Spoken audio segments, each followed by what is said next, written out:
up and stuff like that. So at least this time around, it's just going to be very interview.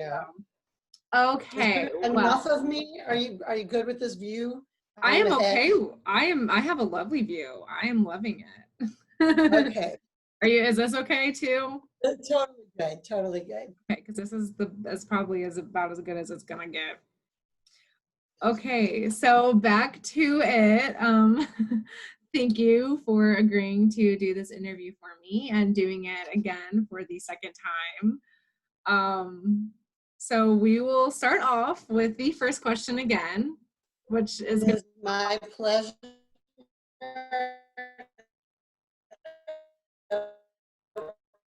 What'd you say? You were kind of breaking out, right? Breaking. Hello? Hello?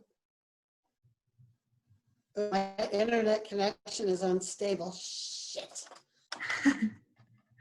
Hang on, I think I need to move my computer. Okay, you are fine. I think we need to start again because my computer is going in. Sorry. No, it's okay. That is fine. Yeah, that is good.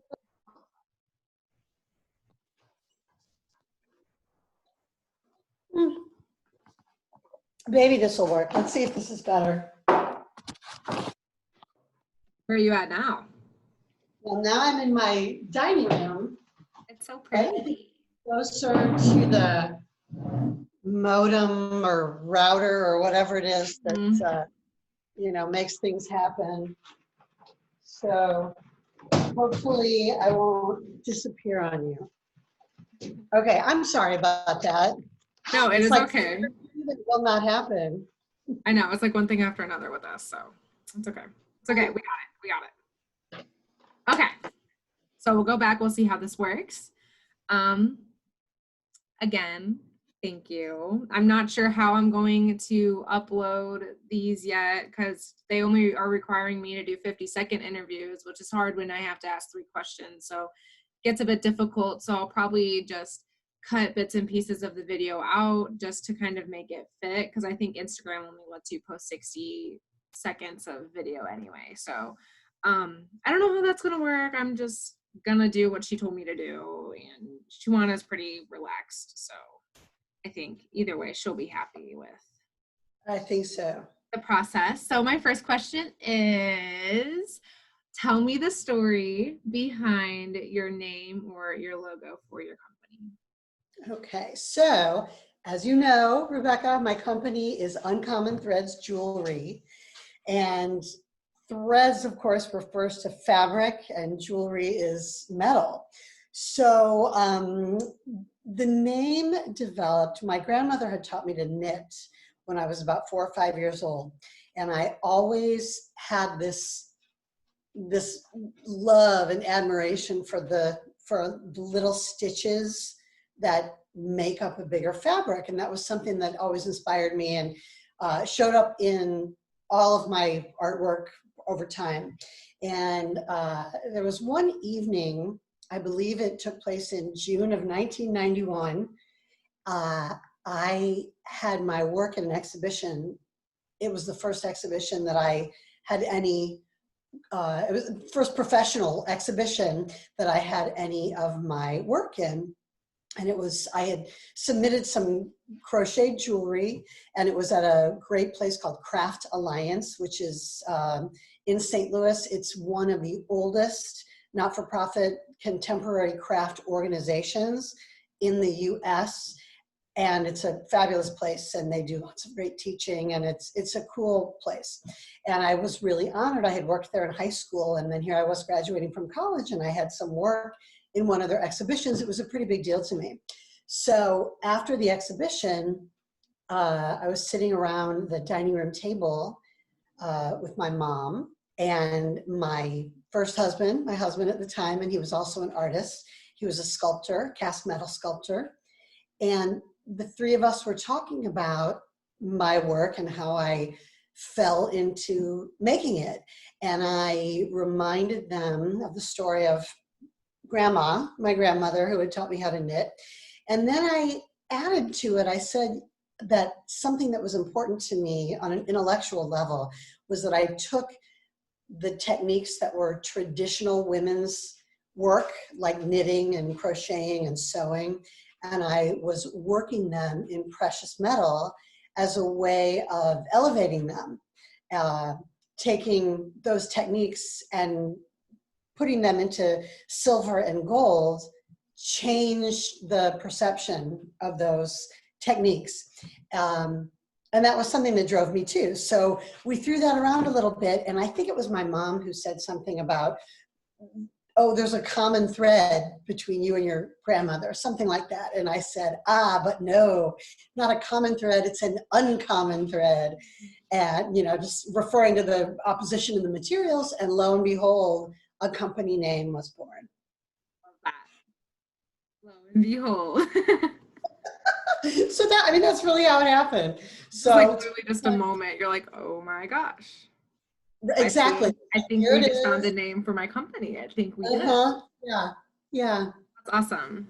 That's great. I love that. Very sentimental. Has definitely deep meaning to that. Something you can think back on and remember. So absolutely. And it's interesting because whenever I tell that story to customers or friends or students, it gives people a way to kind of get in to what I do. Into who you are. Most people have good associations with their grandparents. And and in the end, we're all people, and to find these ways of connecting is really sort of what I'm about. So yeah. Beautiful. All right. So question number 2 is, what inspires you as an artist, as an entrepreneur? What kind of makes you thrive as a businesswoman and keeps you going in your journey as an entrepreneur? I would say that what keeps me going is the fact, okay, so I mentioned 1991, so I've been in business for a long time. And I think what drives me now is that I have been able to live this much of my life as a creative person, as a maker, someone who is connected to my own creative process. As I was mentioning earlier, I think that viewers or customers really want to understand who they're buying from. And I also think that a lot of people have disconnected themselves from their own creativity. And I see creativity as part of the human condition. I think we are all born creative. We have different abilities and the ability to contribute in different areas of life, but I think we're all creative. And I think that some of us have it drummed out of us as we go through the school system, that our creativity, it either isn't valued or we're not the best artist in the class or something, and we turn away from it. So for whatever reason, not everyone is connected to the creative part within him or herself. And that's always been something it's a connection that's been easy for me to make. And I value that because it's really a part of my makeup, and it's a role that I play in a sort of larger picture. And that's what drives me to keep on going. So do you feel like a lot of your personality and the things that you do in a daily, how you would think of yourself, do you feel like that is portrayed into your jewelry? I don't know how to answer that directly. I think that the experience of buying my jewelry, in that experience, what you just asked, that's where people experience it. I mean, I hope that they can see in the finished product. This is a question from the beginning of time. If you've ever been in an art critique, someone always points out that the art product itself needs to stand alone visually or experientially in whatever way it needs to be experienced. And so an artist can have all of her own background and rationale, so to speak, behind the work, but the work needs to stand on its own. So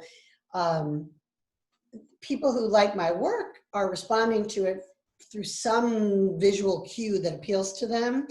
And I do believe that the experience of purchasing the work, whether that's through talking with me personally or at a gallery or through following me on social media at this point, seeing my YouTube videos and that kind of thing, I think that that's how a customer at this point will get to know the artist behind the work. Mm-hmm. So I think that's how that process happens. And then last but not least, our third question is, what is the best advice that you have ever gotten in terms of starting a business and becoming an entrepreneur, or what is the best advice that you can give? The best advice that I could give is be at two pieces, be humble and persist. And the first one about being humble is, it's great to go forth in life with your idea and having drive and ambition. These are beautiful things and I believe in them.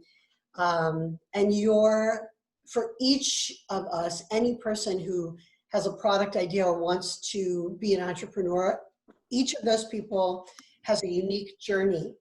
But that doesn't mean that we can't learn things from other people along the way. So it's my opinion that being humble and being open to listening to the mentors you encounter in your life is a really smart thing to do. And if you feel that you don't have all of the skills that you need to run your business effectively, and if you can't afford to hire anyone at the beginning, then you need to go get a job and get some employment where you can have exposure to the skill sets that you know you lack. And connecting with people and learning how to do things just can't be undersold. So I think that recognizing that just because you have a powerful drive to get your idea out in the world, that's not the same thing as knowing everything that you need to know about how to make it happen. Mm-hmm. So stay humble and keep your mind open and learn from people around you and put yourself where you need to be in order to gain exposure to what you need to know. So that's what I think can happen if you choose to reject the I know everything because it's my product position and you choose to stay humble. And the other thing, persist. You just gotta keep going. Steps can be small, incremental. I have been in business for 28 years, but as I think I've mentioned before, I haven't had the income that I've created through my company hasn't been on an easy upward trajectory. There have been high highs and very low lows, and I've needed to change course to respond to the reality of needing to make a living. And there's no shame in that. If you need to go back to work, get a W-2 job for someone for a while, just again, go back to make sure you walk in humbly and learn what there is to be learned, even if you've been in business for 15 years and you think you know it all. Get out of that head and you can make your experience valuable. And then go back to doing what you wanted, your business idea when the situation has changed and you've made it possible to go back to it. So that's how you persist. I think there's a statistic about, I don't think that I remember it exactly, but 80% or 95%, some very big percent of businesses don't survive the first 5 years, or they're gone in 2 years, or something that's incredibly. Yeah, I feel like I remember learning about that. It depends on how you do your thing. If your business is, you take not that this is a bad way to do it if this is what's right for you, but if you define your business as you take a big loan, you start something, you burn through all your money and you have to close your doors, well, that would be someone's definition of a business that didn't survive. On the other hand, maybe it didn't work that time and you think about what you've learned, and maybe if you remain passionate about what your idea is, maybe you have to start a little smaller and you go back to it again. Or maybe you never got that big funding at the beginning, and that's okay. Baby steps count. and you can still be in business. So I guess, in terms of advice, be loose about your definition of what your business is. Take your time and make sure you're doing things right. Yeah, sometimes that's what it is. And that still counts. So anyway, stay humble and persist, and make your dreams come true. Okay, well, thank you. My pleasure, Rebecca. It was very nice.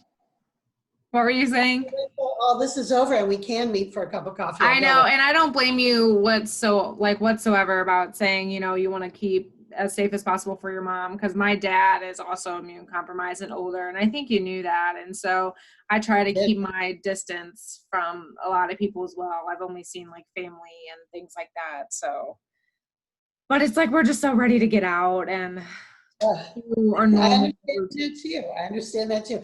I'm trying to use my time well. I've had a lot of business successes while I've been hidden away in, behind my hibernating. Yes, hibernating, but still communicating, and some good things have happened. So gives you a lot of time on your hands to do things like that.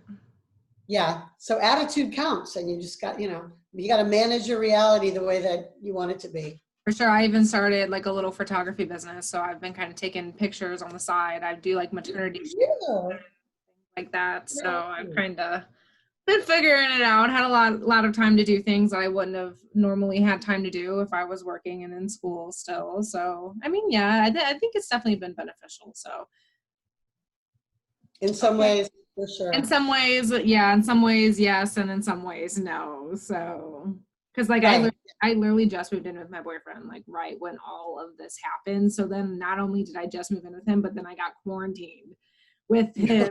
And the first 2 weeks I was like about to go insane. I'm like, oh my God. I'm like, this is making it so hard for me to adapt because I'm not even living my normal life. Like, what? So, well, I'll let you go, but thank you again for being so patient and doing this again for me. I seriously appreciate it.